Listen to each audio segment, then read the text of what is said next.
Есть два вида гусей, на которых охотятся в других регионах России и в других странах, как Казахстан и Белоруссия, но их нет у нас в Якутии. Это белощекая казарка и серый гусь. На данных гусей у нас манка нет, но голоса белощекой казарки и серого гуся можно получить манком на гуменниках. Итак, казарка. Данный рабочий способ мне подсказали опытные охотники, известные люди в сфере охоты Евгений Шеляпин и Евгений Обоенков. Сядьте. Сядьте, маним еще.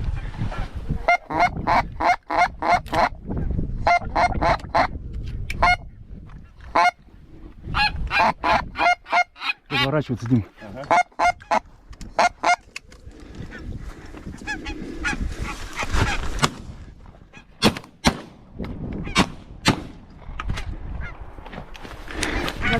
Быстрее, Марин, бей!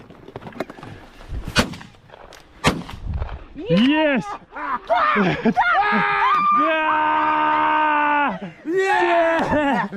Берем манок на гуменника, в нашем случае канат тундра.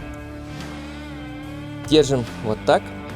Указательным либо средним пальцем закрываем наполовину выходное отверстие горна. И держим вот таким вот образом. И дуем вот так.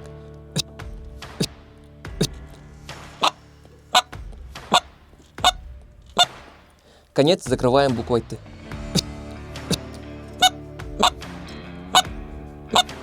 Можно делать такие одиночные звуки, либо двойные.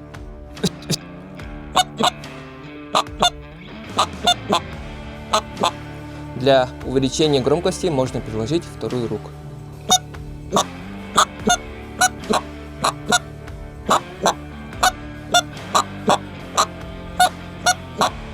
Серый гусь.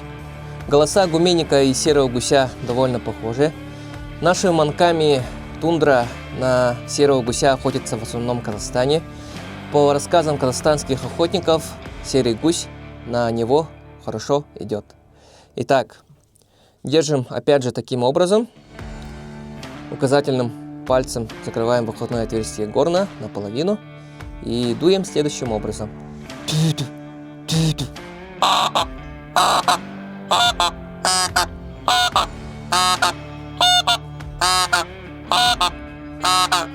Вот, когда держим чуть открыто, выходят вот такие низкие звуки, а когда вот сужаем, выходят высокие звуки.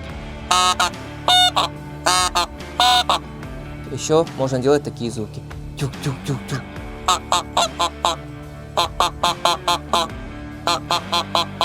Тюк-тюк-тюк. Тюк-тюк.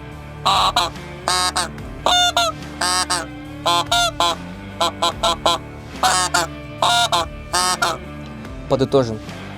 При работе манком на гуменника по белощекой казарке и серому гусю идентичное звучание с голосами настоящих гусей не идеально, но данный способ вполне рабочий. Тренируйтесь, пользуйтесь и повышайте ваши шансы на успешную охоту.